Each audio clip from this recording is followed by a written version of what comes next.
So apparently, guys, there's been a funeral and nobody told you.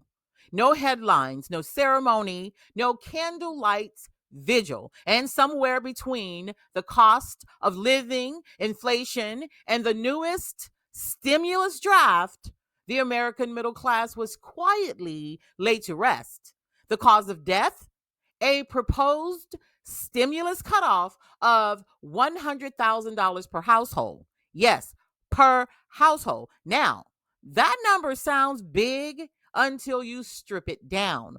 A combined 38.50 every 2 weeks before taxes, before insurance, before retirement contributions, medical deductions, or the surprise fees that appear like clockwork.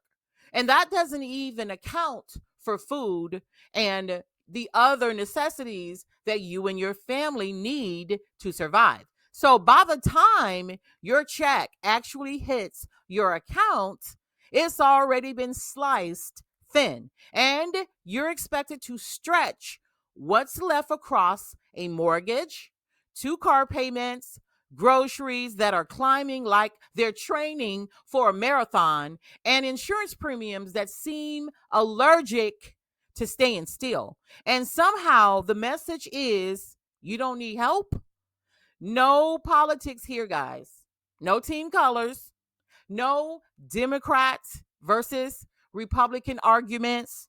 This is just math, just policy, and just the hardcore truth. So let's break down what this new stimulus draft proposal actually means. Who qualifies? Who gets cut off? And why the middle class keeps getting written out of plans that claim to save it. And if this is your first time tuning into Southern Confidential, welcome. Pull up a chair, you're in good company. And to everyone else, welcome back. Now, if you would take a moment to subscribe to the channel, like the video, I would really appreciate it. And now, back to this unfolding story. So let's start with the part nobody in Washington ever wants to say out loud. $100,000 today is not the $100,000 of 2010. Not even close. Back then, well, that income bracket, it meant breathing room, savings, a little cushion. But today, that same number, that 100K number, is survival mode, wearing a button down shirt. Inflation didn't just rise, it sprinted. Groceries up, gas up, insurance sky high, rent increasing like it's trying to win a race. And yet, stimulus formulas still use pre-inflation math. Math that has not been updated to reflect the reality Americans are living in right now. So, if we're talking facts and not TikTok rumors, right? Is a new stimulus actually coming? Well, the truth is somewhere in the middle. Economists are actually discussing targeted relief. Treasury officials are dropping signals that pressure is building. And the cost of living numbers are unsustainable, even for working families. So there is no finalized bill for the stimulus, no signed language, no green light yet. It's like a pot simmering on the stove. You can smell something cooking, but nobody's turned up the flame. So, is it real? Well, possibly. Is it guaranteed? Absolutely not. But the early draft does tell us a lot. It isn't partisan. This is simply outdated numbers dictating current policy. So leave me a comment, guys. What do you think? Is the middle class getting squeezed out? Is the middle class the same as they were, just say, 10 or 15 years ago? In theory, it appears they have more than they have. I don't know. Leave me a comment and let me know what you think. So here's the deal. There are actually a few different stimulus proposals floating around right now. And everyone keeps asking, which one is better? Well, it depends. Let's start with the big headline maker, the tariff dividend. Well, on paper, it sounds amazing. Reportedly up to $2,000 per person. But here's the part no one wants to say out loud: the hard cutoff kicks the middle class straight out the door. And if your household earns around $100,000 or more, you get nothing. So let's be honest.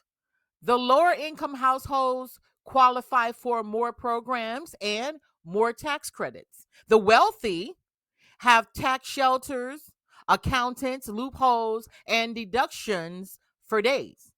That leaves the middle class, the group that used to mean something a decade ago, but now it's the group hanging on by a thread. And yes, the tariff dividend sounds big, guys, but it cuts off the very people getting squeezed the hardest. Now, if you were to consider the American Worker Rebate Act, that's talking about $600 per adult, and it uses tariff revenue, but with higher income limits. So, in short, the middle class would actually qualify. Even households up to 150 to 200K could get partial payments. The bottom line, though, smaller checks, but way more middle class families would be included. And then if we were talking, the traditional stimulus model, the old school kind, not a formal bill, it would resemble like past stimulus checks, biggest checks if approved, which I don't see that happening. And then you would have a full stimulus check for households 75K to 150K. But of course, this is going to be a harder bill to pass politically. So it's least likely to become a law right now, in my opinion. The best payout, though, would be the traditional stimulus because it allows households to make more money, globally within the household, and it's more realistic, in my opinion. But the long and short of it is, though, they're really looking towards the tariff dividends, which puts the $2,000 per person in hand.